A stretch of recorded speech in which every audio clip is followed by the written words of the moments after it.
Some shows talk about one team. Other shows barely talk sports. This show will talk Packers, Brewers, and Bucks every day. It's Wisconsin Sports Daily with Steve Sparky Fifer, served up by Wendy's on the Wisconsin Sports Radio Network. Download the Wendy's app today.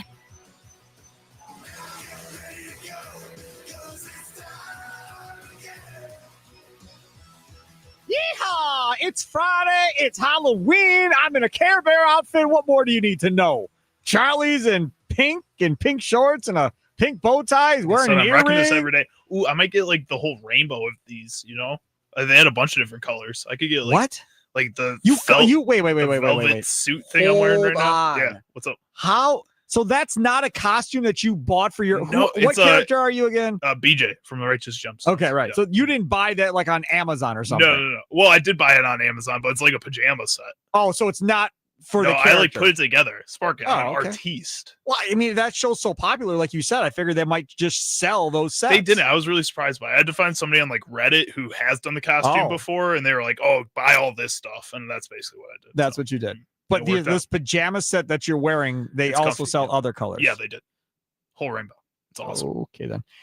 Coming up this hour, Fantasy Football Friday with Joe Bartel, RotoWire Fantasy Sports. If you want to get in on that, Nicolay Law Talk and text line 414-677-1250. You can also comment on our live streams on X or on YouTube. Either one will get your question asked when Joe Bartel comes on in the 420 segment. Then it's Follow the Money with Austin Herdania. Last week was the first week all year when the Packers played that they weren't the number one bet on game at the Potawatomi Sportsbook.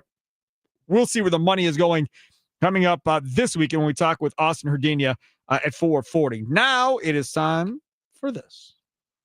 It's time for your green and gold update on Wisconsin Sports Daily, powered by the Potawatomi Sportsbook on the Wisconsin Sports Radio Network with Steve Sparky Fifer. All right, so I have the latest injury report from the Green Bay Packers. Anxious to see who all is in question on this one. So listed as out. Well, first of all, let's do questionable. So listed as questionable, Brandon McManus, Ray Quadricep. I would assume if he played last week that he's probably going to play this week as well. Quay Walker with that calf injury, limited participant today, listed as questionable as well. I think that one is really more in doubt. We'll hear from Matt LaFleur, though, because he talks about Quay Walker right off the top of this presser. Dontavian Wicks with his calf, he is out. He is not playing. Lucas Van Ness with his foot injury, he is also out. He is not playing. And Nick Nyman, the linebacker, special teams guy with his pectoral injury, also out and not playing. That's how it shapes up for the Green Bay Packers at this point. Not playing over there on the other side, Cade Mays, the center. That's not good for the Carolina Panthers. He is out. And then also their outside linebacker, what's his name here? Let me see if I got this right here. Princely, any idea? Eumenion? I don't know. Something like that. Doesn't matter. It doesn't matter. We won't see the Panthers again after this.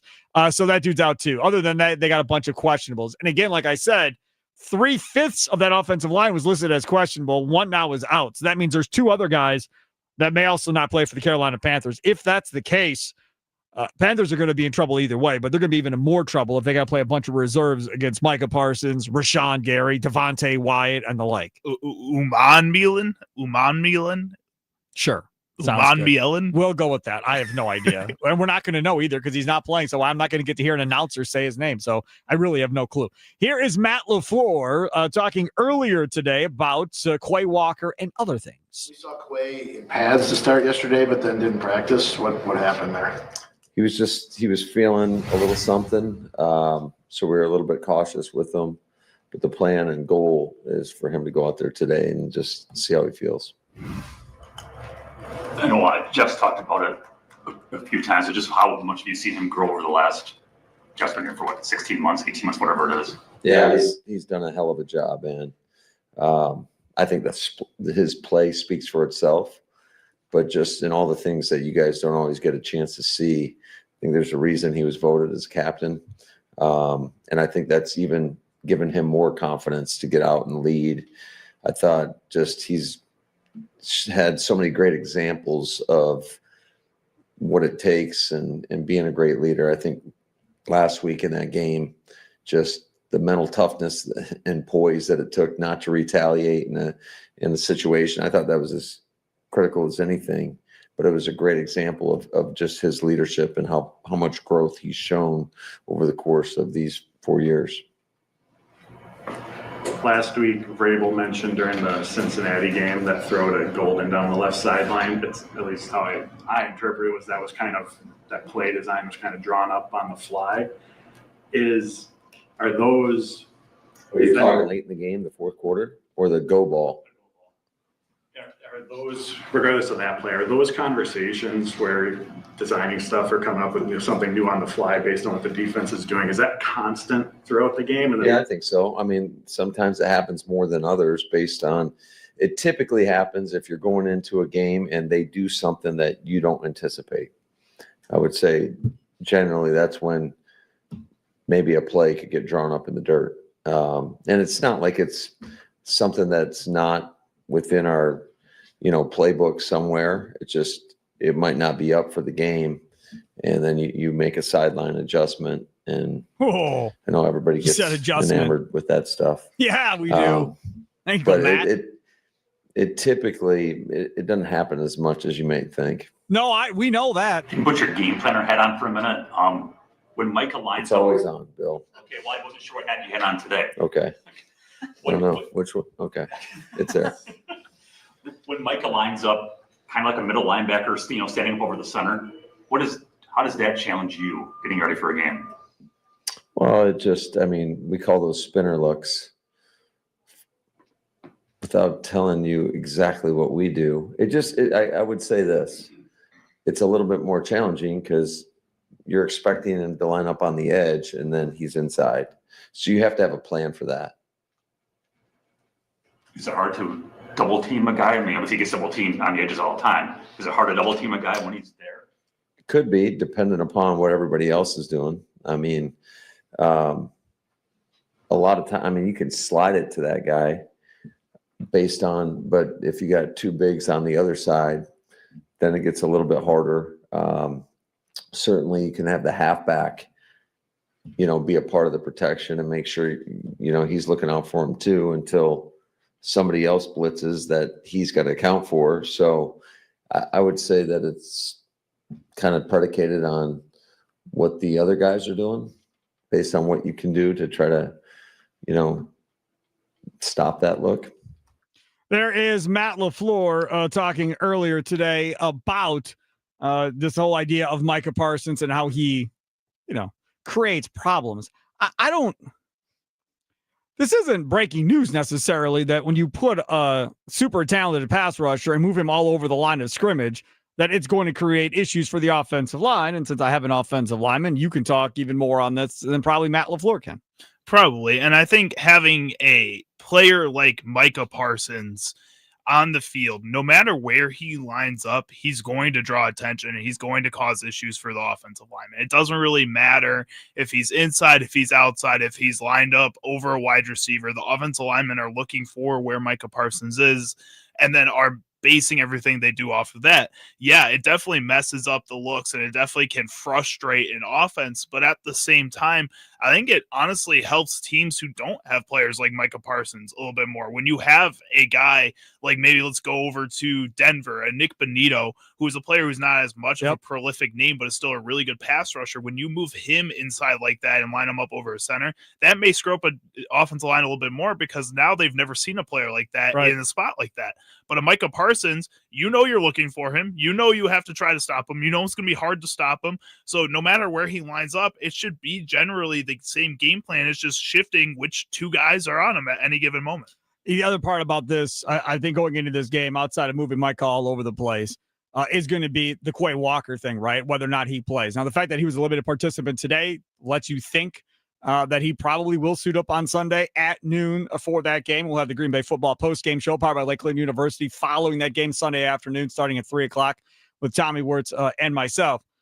But the idea of what happens if he doesn't play then becomes a question as well. Andy Herman from the Pack a Day podcast was on Inside Wisconsin Sports this morning with Trevor Thomas and Josh Albrecht. And he talked about the idea of it's not as big of an issue as it would be in past years, because if it's going to be Hopper out there with McDuffie then in the middle and Cooper, that still is a really athletic linebacking core that can still fly all over the field to the ball. Hopper brings a thump with him. Remember, he broke up that 2-point conversion. So he also can play. He also has improved and has not really let you down like maybe, say, the cornerbacks may have done from time to time this year. So it's not the same as having Quay Walker out there, but I think, as Andy Herman pointed out this morning, you can definitely overcome it. Definitely. I really like Hopper. I think Hopper is a player that can have some upside for this Packers defense if given the right sample size. And so far from what we've seen from is kind of like the rest of the young linebackers this Packers team runs with. He's going to try hard. He's going to go out there and run hard and play hard and just do whatever he needs to do in order to be involved in a play. And I think that's something you can really work with if you are Jeff Hafley and this defense. It's about putting these guys into the right system. If they want to play hard for you, then they'll go out there and play hard. You just have to put them in the right position. And I think Jeff Hafley has shown us he can do that with basically anybody else that's fitting into the linebacker spot, that's fitting in at cornerback, that's fitting in at defensive tackle, like we've seen all season. Normally, we would wait until the end of the show to make our predictions for the game coming up on Sunday, but we will do that right now before we get to Joe Bartel, RotoWire Fantasy Sports, and of course, we'll get into fantasy football with him. If you want to get in with Joe Bartel, whether it be texts, whether it be on the socials, at WI Sports Radio, live streaming on YouTube and at Twitter, just leave a comment in either one of those spaces. We will get your question asked. Of course, text it in 414-677-1250, 414-677-1250.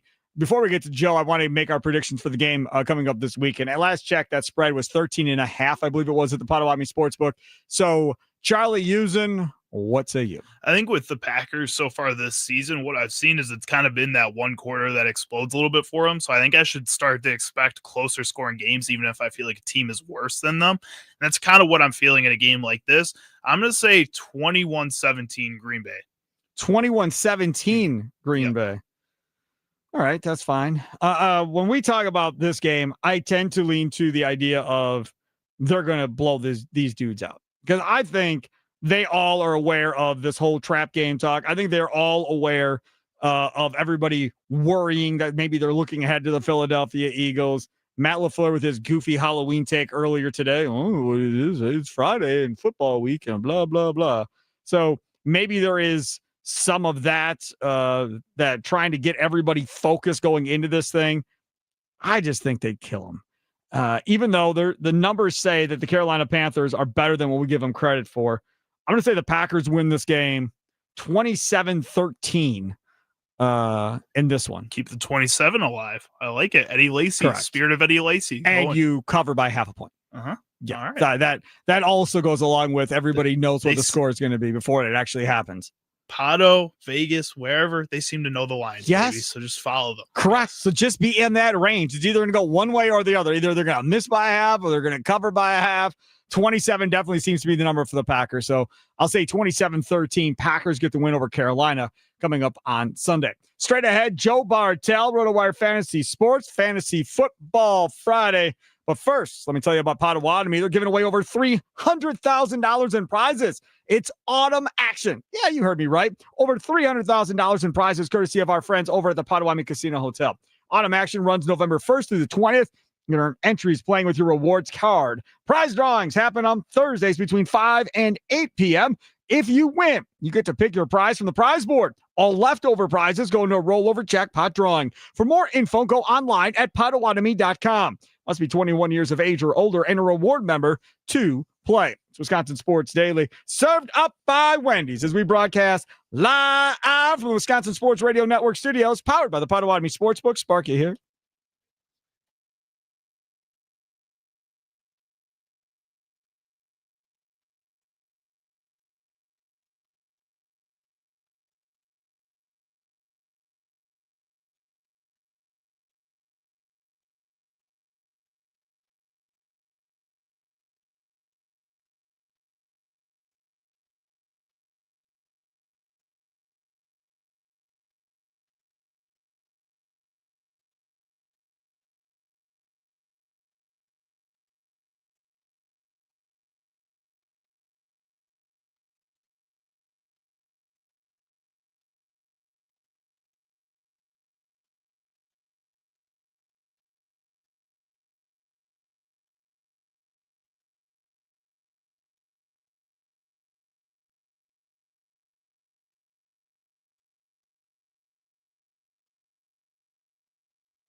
I got to tell you, wearing this Care Bear costume, it's a hassle trying to get my headphones behind the ears of the Care Bear. It is pretty funny to watch you try. Yeah, because I'm trying to be respectful to the Care Bear. Like you want headphones like cramming your ears down on top of your head. I don't think you're like inside the Care Bear, so I don't think you're being that respectful of the Care Bear in the first place. What do you mean? You're inside of it. You're wearing its skin. It's a tribute to the Care Bears. You're wearing its skin. That's weird. I don't know. Charlie using over there. See Sparky Fifer over here. Check us out on Twitter or X, whatever you want to call it. Live streaming there. Live streaming as well on YouTube at WI Sports Radio. Everywhere you want us to be. Instagram, Facebook, X, all those fun places. Don't forget 5 to 6. It's Wisconsin Sports Wrap Up. With our guy, Tommy Wirtz, sitting over here on the couch. He's like the Little Caesars pizza logo guy. That's what he's dressed up as today. So you'll be able to see his whole get up as we live stream that show from 5 until 6 today. I'm not sure if this guy is wearing a costume as he talks to us on the phone, but let's find out. Joins us now on the guest hotline. Powered by Gruber Law. He is Joe Bartel, RotoWire Fantasy Sports. Follow him on Twitter at JB Fantasy Sports. What up, Mr. Bartel?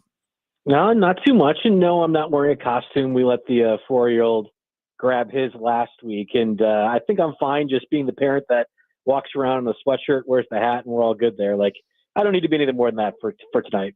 I'll tell you, it is fun if you ever get a chance to do it, to go as a family. We've done it before. Three times, 4 times, something like that. It is a lot of fun. It's a lot of fun to dress up with your kid and walk around the neighborhood. And I don't know. I always enjoyed it. Okay, Joe Bartel, let's talk some fantasy football. If you have questions for Joe Bartel, here we go. Nicolay Law Talking text line 414-677-1250. 414-677-1250. Talk or text. You can comment on YouTube or on X if you're live streaming us, and we can read your comments that way as well. Joe Bartel, I guess I will start. In this offense right now, you have Josh Jacobs, who's a really good fantasy football player. You have Tucker Kraft, who's a really good fantasy football player. You have Jordan Love, who's a really good fantasy football player. Are we starting to buy into, after 1 week, Christian Watson being a starter every week now? Yeah, not a starter every week, but I did make a note of him on my waiver wire article. I was shocked with as much. I mean, he didn't get work. We only played 20 offensive snaps, but the amount of targets that he got within that playing time, I was really surprised. It was an encouraging thing, both as a Packer fan, but also as a fantasy fan, that you can have Christian Watson get somewhere in the range of 60, 80 yards receiving. That's going to help that offense each and every week. But the defense, you got to plan for Christian Watson to be that, despite the limited playing time, is huge too. And while the only issue I have is he's not a red zone threat, and more importantly, you have Tucker Kraft, Romeo Doubs, and Josh Jacobs, who all are way better in the red zone. So you're really trying to speculate on the boom weeks of Christian Watson if he gets an explosive play. And while I do think that happens, and Watson's done that for a lot of his career, it's hard for me to suggest he's a must play every week, because I don't have confidence with the amount of weapons the Packers have that it's happening every single week. Whereas we did have that before when they were younger guys, and Watson had to sort of be that player in that offense. I don't think he needs to. That's a good thing for everyone. So he's probably not a must start for me. I was on Twitter earlier today, or X, whatever we call it, and I saw Kyle Brandt, who is on NFL Network. I don't follow him. He's too Bears heavy for me. I can't deal with it. But somebody retweeted him, and he was talking about how this is the week Caleb Williams must go off. This is the week that the Bears offense should be cooking everybody on the Bengals defense. And he's going over how bad the Bengals defense is and so forth. And they better do something now. Now is your time. Then I go to the different websites, start or sit, and see what everybody says. And there's a bunch of websites say you must start Caleb Williams. I struggle to see must starting Caleb Williams. What say you? All right. Well, I hate that we have to keep doing this, but while I'm talking, can you please check what the injury report of the Bears is? Because they had at various points this Charlie's week, on it. Four separate receivers who were either DMPs or limited participants in practice. And if we're talking about Caleb Williams supposedly going off if he's throwing to Olamide Zaccheaus, like, yeah, I mean, you're right. Yeah, that cat was pretty good with the Falcons back in the day. He ain't all that bad. No? So right now, Luther Burden's the only wide receiver that is officially out. DJ Moore, Roma Dunze, Olamide Zaccheaus were all full participants today. Okay. All right. So that would indicate to me that all three are at least playing. That was the assumption when Luther Burden suffered the concussion against the Ravens, that he wasn't going to play if everybody else was, I think, trending towards that way. It is interesting to see a lot of the NFC North teams do the do the shtick. I mean, we talk about the Packers all the time, but having the Bears, having all these guys listed as questionable all week, and then they're fine. All they need to do is practice Fridays. Just interesting to me. I do think Caleb Williams has to be in must-start territory if we have DJ Moore and a Dunze case out there as well. And I think Cole Kmet might be returning, but even still, Loveland's going to be totally fine. I believe Trey Hendrickson is listed as doubtful, and we had the Bengals earlier. Like, we're aware of how bad that defense is, especially when they have zero pass rush. So I had expected Caleb Williams to be way better than he was. I will not be the token Packer fan that deliberately talks down the Bears quarterbacks just because we can. We've been blessed. I won't do that. I thought Caleb Williams would be better, though. And there's a lot of just, I would call it erratic or bad quarterback play. And again, maybe that we are blessed as fans. I can tell you what good quarterback play is. But the patting the ball, waiting 5 or 6 seconds for things to be open, it feels like missing the quick and short game throws, which I thought would be the fix for the Ben Johnson offense. None of that is happening. I'm allowed to give him a little bit of grace over 8 weeks to say Caleb Williams can develop into a bit more, but I thought this would be an immediate thing. I thought the talent that we had Caleb Williams from college entering the system, we would see it right away, and there's just too many sparks and not enough of here's an obvious full flare fire going on for Caleb Williams. You still have to play him, though, and I think partially you have Baker Mayfield out on bye this week as one of the main teams. You're likely looking at probably 6 to 8 backups or injured players or just offenses like the Titans, for example, that you want no part of it. We had this debate last week about Marcus Mariota or Andy Dalton.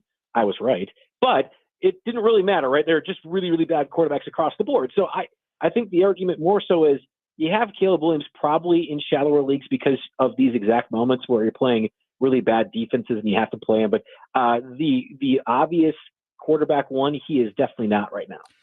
The Nicolay Law text line is open for you for your questions for our guy, Joe Bartel, RotoWire Fantasy Sports here on a Fantasy Football Friday, 414-677-1250, 414-677-1250, or comment on YouTube or X as we're live streaming there.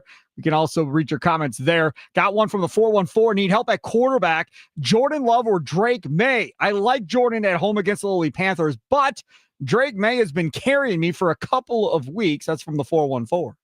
Yeah, and I think you would have been just fine playing either one last week, and maybe that's my answer this week too. The Patriots favored by 5.5 against the Falcons, whereas the Packers near 2 touchdown favorites, or in some places close to that. And that's the crux of the matter. Like I do think we have unfortunately seen the Packers too often play down to their level of competition. Yep. The Cardinals game is probably pretty close to the way I think of this. And I actually, especially if Devontae Wyatt plays this week, and it sounds like he will, that run defense will be better. It's not going to be Rico Dowdle and Chuba Hubbard getting 200 yards on the ground and keeping that game close. And if Bryce Young did suffer a high ankle sprain last week, I understand he's a full participant in practice this week. That's baloney reporting. Not in the same way that Lamar Jackson was last week, but like Bryce Young can't move around. Like that just won't be as effective. So if it's a miniature guy in the pocket, kind of a tee-off scenario, I have more faith the Packers defense does what they're supposed to do in this sort of matchup. And because of that, I think Jordan Love just doesn't have to do a whole lot offensively. So I'll play Drake May. The caller is right, or the person asking the questions right. May has been fantastic, and I'm not a huge fan of Kayshon Boutte. I think Stephon Diggs is past his prime. The weapons that New England has, I just think are so secondary. To me, that's why Drake May is MVP favorite right now, or candidate at least, because of what he is doing within a scheme that I don't think is like all that productive. He has been awesome, and I think you have to play Drake May this week. A guy that might be out there on some fantasy football free agent wires that might be able to be picked up is Kareem Hunt for the Chiefs going into this game against the Buffalo Bills. I feel like that's a good play. Yeah, second highest over-under of the Week 9 slate. Cowboys, Cardinals being the top on the Monday Night Football game, but it sounds like Brissett plays over Kyler Murray, which is surprising to me, and due to Kyler's injury, not because Kyler Murray's just bad or playing Call of Duty. So, if Vegas is correct that the Bills and Chiefs are going to score that many points, Kareem Hunt, I think, almost might be a must-play. And frankly, like with no Isaiah Pacheco, that's sort of where this is stemming from. It sounds like Pacheco will not play this week. Ed Oliver, a very good interior tackle for the Bills, but also I think they're missing another one as well, too. I'm blanking his name. But both their interior tackles, that allows for the Chiefs to have even better run game. I am certainly of the opinion that the Chiefs will score points, and I think Kareem Hunt is already their third down guy and red zone guy.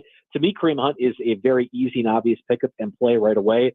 Sort of the same as Bam Knight. Again, talk about the offense for the Cardinals too. Both those guys, I think, if you are in need of a running back, are totally fine starts this week.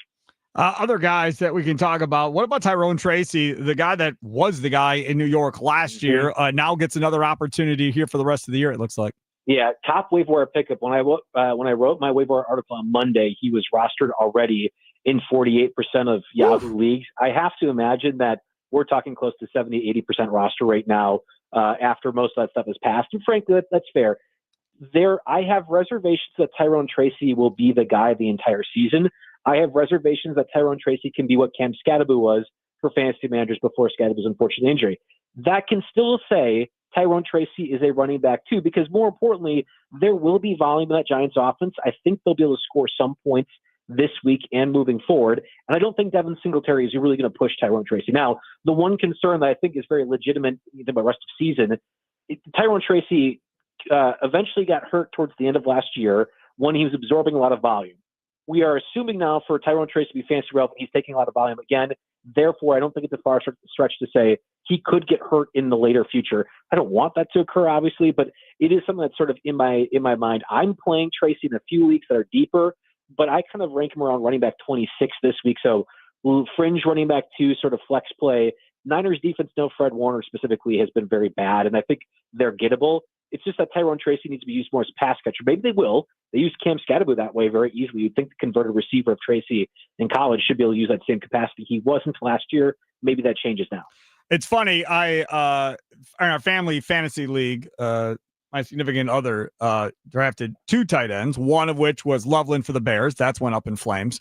And then the other one is Hawkinson for the Vikings, and he's been a complete disappointment to this point. Sure. Yeah, I liked Hawkinson a lot entering this year. I liked Evan Ingram a lot entering this year. I'm not doing great at tight end, if you're asking me. Yes. I thought Loveland was going to have a breakout game last week with no Cole Kmet. That clearly wasn't the case. Historically, the Bengals defense is one of the worst in the past 5 years. Over the past 5 years, they have been historically and consistently bad against the tight end position. We talked about Caleb Williams earlier. If we think he's going to be fantasy relevant, I do wonder if it's going to be Cole Kmet or Colston Loveland factor in. But if both are out, and Swift is out at running back for the Bears. Correct. Well, and I actually really like Monungai. I think he's a very capable backup and one that I would be willing to play much in the same way that you're playing Kareem Hunt or Bam Knight. But to a tight end position, outside of like Tyler Warren, who is I would call him like a round 7, round 8 sort of draft pick. Tucker Kraft is in that sort of range too. The issue is that the guys that I like as fringe players, Mason Taylor, Harold Fannin, they're both on bye with the Jets and Browns respectively. It's just a little bit bleak. There was a few leagues where Mark Andrews was dropped, and I thought, okay, now they have Patrick Ricard, their fullback back, he'll be fine. But it's going to be a tough spot, I think, if you are in need of tight ends, because there really is. It's the top heavy part of it, and then nobody else really feels like this week in particular. There he is, Joe Bartel, each and every Friday at 4:20, RotoWire Fantasy Sports. Follow him on Twitter at JB Fantasy Sports. You can ask some questions there too. Joe, talk to you next Friday. Yeah, thanks for having me on, guys. There he is, Joe Bartel, joining us on the guest hotline, powered by Gruber Law. One call, that's all. Now, I said earlier we're going to do some Prize Picks conversation, so let's do that right now. Prize Picks, best way to win cash on Packers, Bucks this sports season. Which players are going off, which ones are overhyped. Make your picks in less than 60 seconds. Turn your takes into cash all season long on Prize Picks. I got a new lineup for you going into the weekend. We'll tell you that momentarily. It is really simple to play daily fantasy on Prize Picks. All you're doing is picking more or less on at least 2 players to have projections. If you get your picks right, you could cash in. Heck, if you click the flex play option, you don't even have to get them all right. You can get one wrong and still get paid, even though one of your picks misses. Why not go that way, right? Plus, you can do stacks. I'm a big fan of stacking guys like Giannis, let's say, with blocks and rebounds, more or less, and then find another player or two from different teams, and you're off to the races. Or you can follow other Prize Picks players directly on the app as well and copy their lineups in just one click. Download the Prize Picks app today. Use code SPARKY to get $50 in lineups after you play your first $5 lineup. That's code SPARKY to get $50 in lineups after you play your first $5 lineup. Prize Picks, it's good to be right. I'll put this on social media as well. But this is the thing when we talk about when we're doing our lineups, and I don't have a strategy. I'm sure a lot of people like study and research and this and that. I look at it, I'm like, all right, what kind of makes sense here? You're a vibe guy. Is that what I am? Guy. Yeah. A vibe guy. Okay, good. Yeah. Okay, so this is what I got. And then I got my pink suited friend over there, Charlie. He'll tell me whether or not he likes it or not. I got Jonathan Taylor home against Pittsburgh more than a half of rushing and receiving touchdown. I like it, but Pittsburgh did pretty good against Josh Jacobs in Green Bay. We'll see. Then, speaking of Josh Jacobs, we have him at more than a half of rushing or receiving touchdown. All right, I like that. Yeah. And Jordan Love, obviously same game, more than 1.5 passing touchdown. I like that. So the only one you're Tucker. concerned about is Jonathan Taylor. That's the only one. And I played flex play. So if All right, that's there you wrong, go. we can still win this. All right, Right. I like it. Let's do I'm it. telling you. Send it in. Download the Prize Picks app today. Use code SPARK. You get $50 in lineups after you play your first $5 lineup. Prize Picks, it's good to be right. Must be present in states. Visit prizepicks.com for more details. Coming up next, follow the money. We will see if Green Bay still is going to be that number one team or game gambled on at the Potawatomi Sportsbook. That's what we're going to find out next. Last week was the first week, I think, all year where they were not the number one game or team gambled on at the Potawatomi Sportsbook. So we'll find out more about that straight ahead. Also, don't forget your Milwaukee Bucks take on the Sacramento Kings coming up this weekend, tomorrow afternoon or tomorrow night, is it? I don't know. What time is that game? That's an early game, right? I think so. Let me double Because check. I heard Mitch Thudernellis earlier saying that they scheduled it that way in case the Brewers were in the World Series. I think that's it's kind 4 of p.m. Yeah, it's an earlier game. So when the Bucks win, you win at Wendy's. After every Bucks win, stop by any participating Wisconsin Wendy's for a free small vanilla or chocolate frosty classic. And they won last night, so this is good. What time did that game end last night? Like 9:30, somewhere in that About area. there, yeah. Right. So this offer is only good for 24 hours after win. Act fast. Get that free small frosty classic at Wendy's today, since the Bucks won last night. Austin Herdenia, Potawatomi Sportsbook, joins us next. It's Wisconsin Sports Daily, served up by Wendy's, live from the Wisconsin Sports Radio Network studios, powered by the Potawatomi Sportsbook. Sparky here.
Welcome back. It's Wisconsin Sports Daily, served up by Wendy's, live from the Wisconsin Sports Radio Network studio. Sparky here. Charlie using over there. See, I have that thing on my ear on my Care Bear outfit. I got to fix my headphones. Poor little Care Bear. Poor little Care Bear. Charlie Works has died over here. Sparky here, Charlie, using over there. Charlie, what are you again for people watching on X or YouTube? What are you again? I'm BJ from the Righteous Gemstones. Sure. Yes. Yeah. For those 5 people that have seen the Best Righteous that can be. Gemstones, you'll More than understand 5 it. people. More There's than like 5 people? you just have never seen anything. So I No, I don't. You have no I totally concept agree. for any- Did you hear Trevor Thomas this morning on Inside Wisconsin Sports? He hasn't seen any movies in his life. You guys are so weird. Like Shawshank Redemption, whatever. He's barely watched any sports movies. He gets even less than I do. I watched 3 movies this week, Spark. 3. 3, yeah. Tomorrow, we're watching a Hallmark Christmas movie at our house. All right. So that is, yeah. So I'll watch. It's technically a movie at the end of the day, is it not? Somebody tried to make a movie, I guess is what that is, yeah. Joining us now is Austin Herdenia. Follow the money, baby. He joins us now on the Fan. What in the world? He's on fire. I love it, man. I It's the looked best. up It's my and favorite. I saw flames shooting up, and I didn't see Austin Herdenia. This is his new thing that he's on fire on X and Right. All right. Austin Herdenia joins us now on the guest hotline, powered by Gruber Law. Austin, appreciate you coming on, buddy. How are you? Pretty good. Happy Halloween to you. Next year, when we do this, I expect full costume. If we're going to be streaming on X and YouTube, Austin, I'm thinking we're going to have to go costume. Tell you what, I'll commit to it right now. I'll do it. All right, good. Yeah, that'll be fun. I'm looking forward to it. Off the top of your head, what was the last time you wore a costume? And oh gosh, I went as Andre the Giant once in high school. Oh, nice! To a party. Yeah, it wasn't much of. I mean, I didn't really have to do much. Just throw the single singlet on. That was about it. Yeah, and then the single thing over the shoulder or whatever, and away you go. Yeah, wore some boots. Yep. Okay, all right, that's good. Austin Herdenia, where are we following the money? What's the number 1 bet game at the Potawatomi Sportsbook? It's the Indianapolis Colts -3. Hey! Yeah, they've been hot this year. At -3, they're 12-0 when favored against an AFC team going back the last 12 games. They're going into Pittsburgh this week, but I think the bettors are right on this one. Colts they're a better team right now. Packers again. What's happening? I mean, I'll tell you what, the Packers are not even in top 5. You're not even based in Arizona or something. I mean, it's the state of Wisconsin, and people aren't even betting on the Packers. It's such a big number. It's 13.5. I think a lot of people are shying away because it's so big. Not even in the top 5, you said? Not this week. Okay, so all right, Colts are 1. What's 2? Patriots -5.5. They're got the Falcons coming into town. Drake, man, Patriots have covered this. Yeah, Patriots have covered the spread in 5 straight games, and they've beaten Atlanta 7 straight times they faced them. With how hot Patriots have been, and Atlanta seem to be taking a step back the last couple of weeks. Yep, I can understand why they're on the Patriots. Well, that makes sense to me. I'm not going to argue about that one. All right, and the Falcons have only covered the spread once in their last 8 road games. So, I like Raheem Morris on the road. I like Raheem Morris a lot. The dude, he just may not be a head coach. Like, this is his second time in Atlanta. The first time was on an interim basis. Now this is the second time as a dude. He just may not be a head coach. He's a super nice guy. I don't know. All right, what's number 3? Number 3 is Detroit Lions -9. Ooh. Yeah. It's another home team facing Minnesota. I mean, the Lions, they've covered their spread in the last 9 games they've played the Vikings. Damn. That's incredible right there. To cover this, not only to cover the spread against a divisional opponent 9 times in a row. So I can understand again. Yeah, I can understand again why people are on the Lions in that one. All right, next one. We got Seattle Seahawks -3. So you kind of see the theme here. A lot of favorites being picked this week. Last week, by the way, only 2 underdogs covered the spread in the entire week. It was the lowest in like 40 years. So did you all clean up at Potawatomi then? No, because all the bettors are taking the favorites. So it was not a good week. The bettors got the best of us last Sunday. That's for sure. Can I just point something out to you? I just want to point something out. Do you all ever win I mean, every time you and I talk, you're talking about, oh, we got killed. Oh, we got killed. Dude, when was the last time you all killed it on something? I'll tell you what, the Brewers getting swept by the Dodgers in the NLCS was very good for the house. Don't take off your shirt and show the Cubs jersey underneath it. Awesome. I don't like that it happened, but it was very good for the house. Very good for the house because you all were going to lose a couple million if they would have went and won the whole thing, right? Yeah, it was going to be a bloodbath. Yeah. Well, so you won something. So it's football. Is football college and pro? I guess is it becoming harder for the house to come out ahead maybe than it was in years past because so many people are really studying and doing their homework and all that type of stuff? Or is it not really changed over the last decade or so? I mean, I think the data is definitely out there a lot more than ever has been. There's not many things that, sports books have that bettors don't have knowledge of. So it's something that, the more information that you have, the better you're going to be. So if you can know the information, know the injury reports, know just how the matchups are, how these teams have played against each other in the past, that goes a long way. Talking with Austin Herdania, sportsbook manager over at the Potawatomi Sportsbook. Don't forget, they got their shuttles to and from Bucks games as well.